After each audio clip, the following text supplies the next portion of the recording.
through the TV, you might find shows like Kitchen Nightmares or Worst Cooks in America. It's safe to say cooking can be really hard.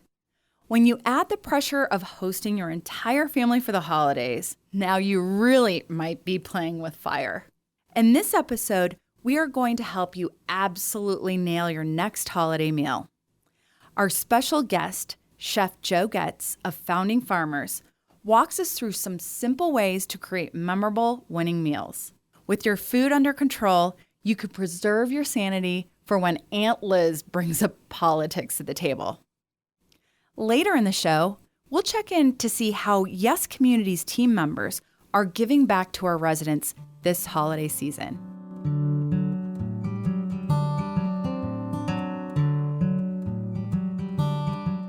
And I'm wondering, I think, when people envision the holidays, whether it's Thanksgiving or Christmas or any other holiday, you always picture the table with a big turkey or a big ham, all complete. That's the photo op. People just want the photo op. But at the end of the day, the turkey's going to be dry. 95% of the time, it's going to be dry. It's a mind shift in a way that, hey, you don't have to deliver that turkey whole on a 20-pound platter. I mean, Maybe that's where I think people get so caught up because they have seen the imagery and that turkey should be delivered. And it's a funny story because last year my mom had Thanksgiving and she ended up getting turkey breasts, but then she cooked a full turkey. She put the full turkey on the dining room table with the breasts kind of all around, and no one carved the turkey. They thought it was not real. And so my mom was so upset that they ate all of the turkey that was carved and cooked separately than the big turkey. It's a lot easier to cook. I do it every year and people love it. It's all slicing. The reason I do that is because, when you're all done, you got to go back to the kitchen and you got this carcass. What do I do with this? Yeah. It's big. It's in the way. And the last thing you want to do is spend a lot of time cleaning it up. I think people underestimate how complicated a turkey is because if you think about it, you have lean meat, you have dark meat, you have fatty meat, you have parts of meat with big bones, you have parts of meat with little bones. They all cook unevenly. And then generally people just tend to overcook their turkey because they're worried about it. And then the thermometer goes in where the leg goes and they may not stick it in far enough. And then it's a little red and people panic about it. Let's put it back in the oven. So I think anything you can do in advance is great. What I do with my bird is I break down the turkey the day before, take off the breasts. I take it down into 8 pieces. Then I take off my thighs and my legs and I have my wings. So it's basically like an 8-cut chicken, if you think of it like that. And then what I do is I roast those parts separately in the oven, and it's easy to control. It's easy to prepare. And the good thing is the carcass from the day before, I would make my gravy then. So you can just roast your turkey off. You can control the time and the temperature and the quality of it. Then you have your gravy already made. A lot of people make their pan gravy that day. I got to get my turkey done. I got to get it out. And then I got to knock out my gravy. And before you know it, guests are knocking at the door. So when you're buying a 20-pound or a 15-pound turkey, how can you actually prepare maybe for a smaller group? Well, you can't control the size of the turkey. They range between anything less than a 12-pound bird. You'll probably end up with about 50%, 60% usable product. I mean, that's just kitchen terms, but you can go as high as 16, 18, 20-pound birds. But, you get yourself a good bird. Honestly, people like leftovers, and if they're cooking on Thursday, they love their turkey sandwiches. I'm a big fan of turkey gumbo. I do after. And I love a good turkey sandwich on Friday, but I might use that turkey up until Saturday. Then after that, I'm good. So I think people could certainly roll that bird into, some other options the day after. But, when it comes to the day of, you don't need to overindulge a lot of people. I think it's about winning dishes that people can remember. And I don't think you have to inundate people with 13, 14 different things because the reality is how much people can really eat. 5, 6 people at the table, you can have 6 sides, a nice bird, and really good times. And I do think Thanksgiving is all in the prep because I do think if you are going to get together and you are going to share bread around the table, then it's all in the preparation because you do want to spend time with the folks that are coming in. You know what struck a chord with me and what you said is make some of those traditional sides or whatever it might be, but make it something where, it's a little bit different. It's memorable. And my mom is from South America, from Chile. So Thanksgiving is kind of it's not new because she's been in this country longer than she lived in South America. But one thing that she does, and everybody comments on her cranberry sauce, she puts habanero in it. To this day, whenever anyone comes over for the holidays, they always request, can you do the cranberry sauce with habanero? And she has to make sure that it is distinctly marked at the table so that the kids don't eat it. It just really pops and it makes the turkey taste so great. I think those memorable dishes where you can tailor them to kind of your own style, I think is a great suggestion. I think those are those dishes that just linger for years. It's like when I go home and I had dinner with my family in New York. I don't get there often, but when I do, the house is kind of the same. Everybody's a little bit older. The pots look a little more aged, but the food's never changed. The food is what's consistent and then what brings everybody back because they remember the nostalgic things that you've been eating for years. And you're like, Mom, you still make this? She's like, yeah, everybody loves it. Those are the things that are constant. But we all get a little older, things get a little bit more broken down, but the food I think is what brings everybody together and holds true. Even if it's not very good, it's very personal to people. I think Thanksgiving is personal to people. Yeah. It's somewhat the same meal every year, and I think there's a little bit of people can put a little bit of twist on it. In Dallas, Texas, a lot of people do like a corn tortilla stuffing Mm-hmm. versus a traditional sausage cornbread. So it's kind of odd, just as well as, the habaneros from your mom. It's people bring some of their pastimes to the table and people love it. People love it. So with Christmas and some of the other holidays coming up too, New Year's, we don't have a lot of time to cook. What would you suggest to help people prepare meals maybe in advance, like a day in advance? Are there some things that you could suggest? What food items would actually hold to the next day? Anything that's a casserole form, I think is always a good reheat. Hmm. And I think that's kind of how you got to think some of the reheat stuff. I think baked sweet potatoes, those reheat really, really well. I think any kind of like a roasted potato, that stuff could be done a little bit in advance. But when you think of your meal in general, casserole dishes are great, macaroni and cheese is great, your turkey gravy is great. Hmm. So I'd say anything they could do in advance is a good thing. I always believe cooking things in advance with time and care, you're going to end up with a lot better product when you're rushed on day of. So, but yeah, to answer your question, casserole, macaroni and cheese, corn puddings, stuff like that, I think can certainly be done the day before. I would never make mashed potatoes the day before. I think that's the gem of the entire meal is great mashed potatoes will solve a lot of your other issues. Yes. Vegetables, keep them simple. You can certainly roast those early or boil them and just toss them a little olive oil and herbs. Green bean casserole, anything in the casserole family, way in advance. No problem. So, what do you think about the shopping list? That's always a struggle just for me in general. When I go to the grocery store, I'm like, well, what do I need to buy? What's the right maybe type of things to buy, especially on a budget? I know a lot of people are on a budget this year. So, would someone maybe invest more in fresh green beans and then cook those? And then maybe the mashed potato. You're not buying organic, but you're just buying a bag of russet potatoes. How do you kind of gauge how to get that done? Do it in a budget and in a timely manner. I do think people over prepare, overproduce. Foods are pretty cheap. Potatoes, like I buy good potatoes. I wouldn't buy a cheap potato. I would buy a nice Yukon Gold potato because it's not much more money, but I would invest in a good quality potato because I think that's the star of the show.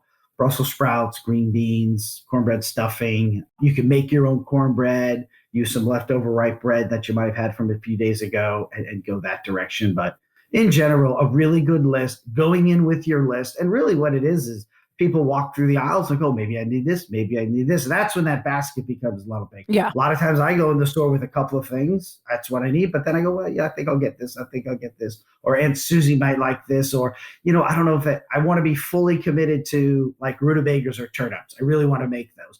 Go in there and make them. But sometimes people second guess themselves. If it's not something they think the majority of the people are going to eat, they may say, well, let me make this for so-and-so, or let me have this. I don't think everybody's going to eat this. You can't really anticipate what everybody's going to eat. I think you got to cook for yourself, shop for yourself, try to please as many people as you can. But, you don't need to overdo it. Most of the money lost is overproducing. Yeah. And you talk a lot about waste, and it's amazing. When I go to the grocery store, I bring home lettuce, arugula, whatever it might be, mixed greens, and they always go to waste. And so I've been trying to redo a little bit. The smallest drawers in the refrigerator are for your vegetables and fruits. Yes. So what I did, and it totally confused my husband, but I took all the vegetables out of those drawers and I put other things in the drawer because those are the things that are perishable that are going to go quickly. Any tips on even just organizing your refrigerator so that you can see this so there isn't waste, because there is a lot of waste. I mean, we were throwing things away all the time because they were just shoved in a drawer in the back. I honestly believe what people need to do is they need to keep their cooler clean, because I do this at home and my wife says I'm just too much of a weirdo about it. But I keep things very clean and organized. I keep things in a certain spot. And then I try to challenge, I use everything up the most I can. So I try to only hit the store, grocery store, maybe once a week, twice a week. And then I try to use everything up. But I buy things like spinach. There's a short shelf life on that. Or arugula, there's a short shelf. I want to use that up in the next day or two. So you got to generate your meals around what you have versus kind of what I feel like eating. Sometimes you got to open up the refrigerator and say, well, I really want to do this. I'm gonna make my carrots work tonight, or my sweet potato that's sitting on the counter. I make the food work. And I challenge myself on creating dishes with product I have before I got to go back to the store. So, what do you think about this challenge then? I think I looked in my refrigerator yesterday because I haven't had a chance to go out. I think I have bananas on the counter and cilantro. So, any suggestions with those two? I would, depending on, you can make a little banana pico de gallo. You can even throw one of your mom's habanero peppers in there, and that could be a nice little thing. Treat a banana like an avocado. Spoken from a true chef, you could take cilantro and banana. Well, you just think of a little pico de gallo. Throw a little pico de gallo, little tropical, little Caribbean, maybe grill a piece of fish, and your husband's like, wow, how long did this take you to prepare? I thought I was going to stump you, Joe. You could. Gosh, when I started keto, and I'm not really doing it right now. I try for a day or two, and then I realize, I really need a piece of bread in order to survive. So how do you kind of work around that with the holidays and with people with all these different dietary restrictions, and without having to create every single dish, but then create a version of it? You want to please the normal eaters, and then you want to please the keto and the vegetarian. My approach to all of it always is, if I'm going to make mashed potatoes or whatever dish I'm going to make, I'm going to go through my normal preparation. So I'm not creating any more time and waste.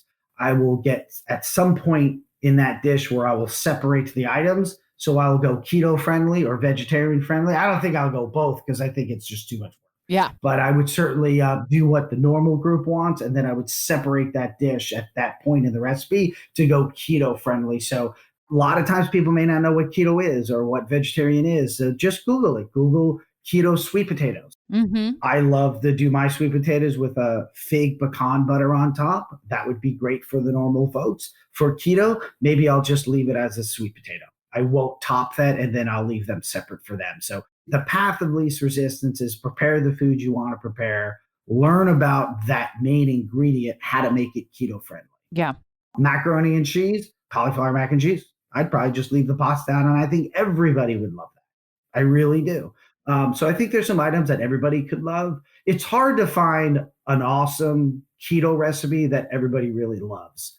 For Thanksgiving, people want some of those old fashioned traditional flavors. Take the items you prepare and then try to learn how to ketoize it or vegetarian it. And I think your guests would be very, very happy. So what do you think would be some of the dishes around the holidays that people should not cook? That it's just time consuming. They're too difficult. Just buy it from the store. I love pecan pie, and I would not even know how to make one.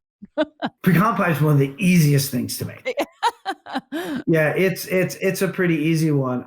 It's an easy bake. I think apple pie is difficult to make, but I would make apple pie. I think it's fantastic. But the dishes, I would say, if they're non-value added recipes. I mean, it's just like you make it like, you don't ever want to make something that is kind of low on the totem pole where it's not a fan favorite. Bread. I wouldn't make bread. I wouldn't make bread at home. I would buy a yeasted roll and do that. I would buy bread from the bakery because I think bread in a function serves one purpose. It's sopping up whatever's that you want to sop up. I don't think you're looking for the artisanal style bread or even white bread. It's a vehicle for your meal, but it's not the star of the show. And I think you can get away with saving some time there. I think salad, trying to make a really great salad with a great salad dressing, I think it's the last thing people are grabbing on the table. I think it's just wasted product and it limps and then you end up throwing it away anyway. Yeah. Unless they're vegetarians and you need to have something like that. But in general, I don't put salad on my table for Thanksgiving. I just don't do it because no one wants it. They want to fill up on all the bad stuff. Yeah. I think corn casserole, like corn pudding, is difficult to make. I think people screw that up a lot. I've seen it a lot where it's either really dense, really loose, flavorless. You're dealing with custards. So custards in general are just complicated. Cornbread will get more respect on your table than a corn pudding casserole. And then the other thing that I'm doing is desserts. I'm not doing any desserts. I'm really supporting a lot of my local restaurants, the restaurants that I have not been to, but I love their chocolate cake. Or I love this particular pecan pie over at this one barbecue place I like. So my wife has called some of these local places and bought their desserts. So we're trying to, kind of give back to some of the local restaurants to where, hey, we haven't been to your restaurant in a long time, but I do remember your pecan pie. Can I get one for Thanksgiving? That's what we're doing for desserts. And people could really kind of tell restaurants, hey, man, we haven't been, but we haven't forgotten about you. And I'd love to get some of your stuff on my table for Thanksgiving. So that's something we're doing this year. And I think people could save a lot of time and effort in desserts. I don't handle stress well in the kitchen. I made my turkey a couple of years back and kiboshed because I left the intestinal items in the turkey itself. For somebody who has to prepare a holiday meal, what's the best way to make sure it's a pleasant experience and it's not this bad sort of memory? It's stressful. And then when your guests get there, you're tired, you've got flour on your face. How do you manage that? A lot of it is in the planning and the prepping. I think you got to be thoughtful on your steps of execution, as we say. And I think you got to get yourself, a time schedule. You got to make sure I'm fully committed to the prep. And then this is sort of what I want to do the day of. And then you really want to work backwards. I think the best thing for people to do is begin with the cleanup in mind. And if you work backwards, because you want to realize where you want to end up. And I do believe there's got to be a certain point of your day on Thanksgiving before your guests are, you got to be clean, ready to go. And it's almost like executing dinner shift in a restaurant, but that's when they should break off, go take a shower, put their nice dress whites on or whatever it they need. And then they get in the kitchen and be like, hey, I'm ready to go. I'm fresh, clean, and ready to go. And I do think stress should not be a factor. People should not worry about cooking. I think cooking is one of the most stressful things anybody can do. It should bring ease. It should bring comfort. It should bring joy. And then people should cook for themselves. And I think when people cook for themselves and prepare for themselves, they'll make their guests happy because at the end of the day, no matter who's at the dinner table, what degree they have, whether they have a culinary degree, whether they cook, whether they're a doctor, whether they're a first responder, it doesn't really matter. I think people will always agree on what is good and what is bad. And if you can take some great dishes that people have an expectation for, like mashed potatoes, we said before, just make sure they're the best mashed potatoes. Put your heart, soul, love into that dish, and they'll remember the mashed potatoes. They're just psyched with an invitation. Trust me. I don't got to cook Thanksgiving. I got to go to so-and-so's house. This is going to be Yeah. great. Chef Joe Goetz, thank you so much for being on the show today and for sharing your expertise, just helping out our listeners with all of these different ways to approach holiday meals. Really appreciate your time. Cannot wait to check out that restaurant. And next time I'm in DC, hopefully I'll get to see you. Well, I appreciate being here. I appreciate you guys inviting me. Glad I can help.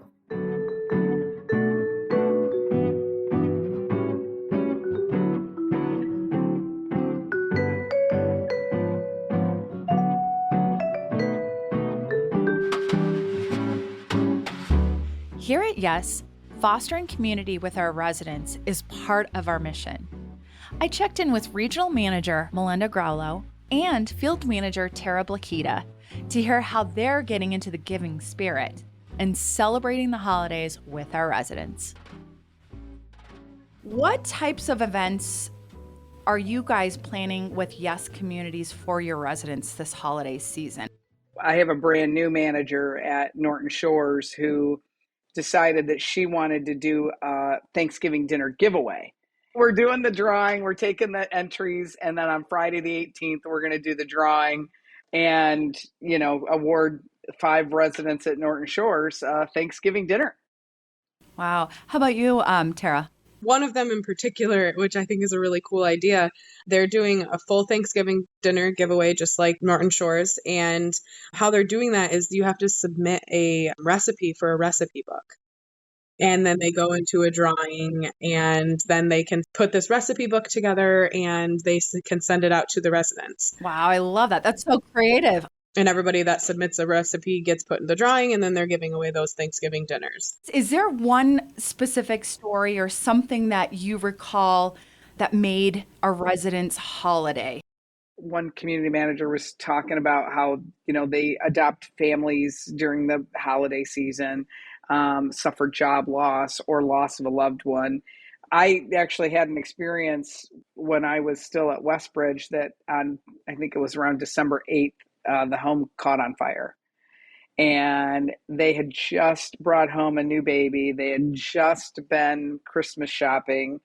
And so when word got out throughout the community, thankfully we had an enormous clubhouse because we didn't have enough room to store everything. The outpouring from the residents, from our team, to just bring everything to them to make their Christmas showed that's exactly what community does.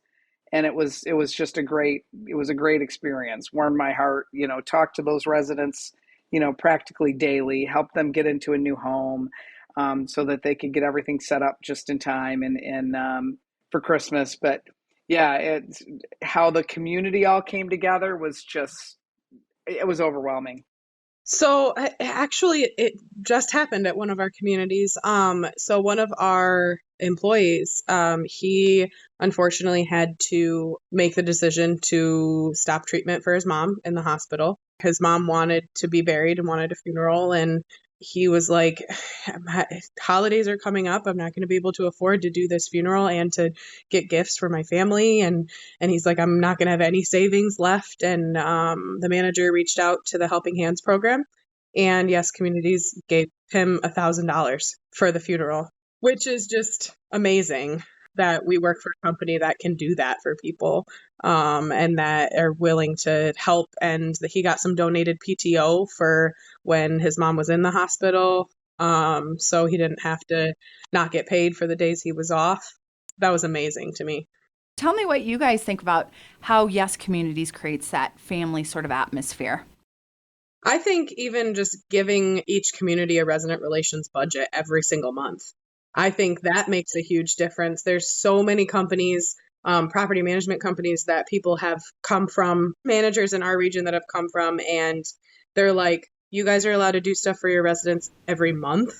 Like, they were like, we did it like once a year, maybe. Yeah. And I was like, no, every month. So I think even just having that is something that makes a huge difference in the fact that we can create that family atmosphere for the communities. Yeah, definitely. We host obviously a lot of tagging on that with family friendly events. I keep going back to Dawn at Yankee Springs, but she does, her big resident appreciation event in the summer. She had a bounce house. She does a chili cook-off in the fall. I actually was really bummed because I missed that because I love chili. And, just going there and sitting there and chit-chatting with the residents over a burger and watching the kids play in the pool or the bounce house. It just that's how she creates kind of a family atmosphere. But I had a really interesting situation happen. I was there for a site visit, and it was back in probably early October. And this family came in, and it was a grandmother, a mother, and a daughter, and they were signing a lease to move in, and they were all excited, but they were speaking in Spanish. And so I was trying to listen a little bit because being a not bilingual half Puerto Rican, I started to laugh a little bit at some of the things that, because I could pick up. So they started asking me if I was Spanish. And I said, well, my dad was from Puerto Rico. And I said, but, he would not be proud of what I can actually do fluently in Spanish. We'll just leave it at that. So they laughed a little more, and you can tell the grandmother only understood a little bit of English, and so I was trying a little bit of my Spanglish, and but we just had so much fun talking. That they were so excited. They worked in the local nursery, and so the next, by the time they signed the lease, got the keys, they're giving us hugs, and Dawn called me, I think 2 days later, and said, hey, there's a gift here for you. You need to stop by on your way home. And they brought 2 beautiful fall mums from their nursery that they gave to me. And they also gave some to her. Wow. I mean, so the office, and I love mums. And then it was also even funnier. I said, well, Dawn, I don't know if you coordinated this well, because here we're all about college football in Michigan. And so I went to college at Central Michigan University, and our colors are maroon and gold. Well, the 2 mums were maroon and gold. I was like, that's like so perfect. And I love the fact that it's, the residents are doing that for, the office staff, for the employees. It goes both directions. That's when you walk out that day and you go, that's why I do what I do. Oh, that's awesome. Like you said, it shows something really amazing when residents are coming and bringing in gifts to the office. Most people don't like their landlords. Even from my knowledge, going around to communities, I've seen residents at every one of our communities bringing in gifts, thanking the manager for making changes in the community, redoing their driveway, things like that. I think it's amazing to see. We know that we care about our residents, and it's amazing to see that they can tell that we care about them. Thank you for listening to What Living Means. We wish you and your family a happy holiday season. I'm Vanessa Jasinski, and I'll see you next time.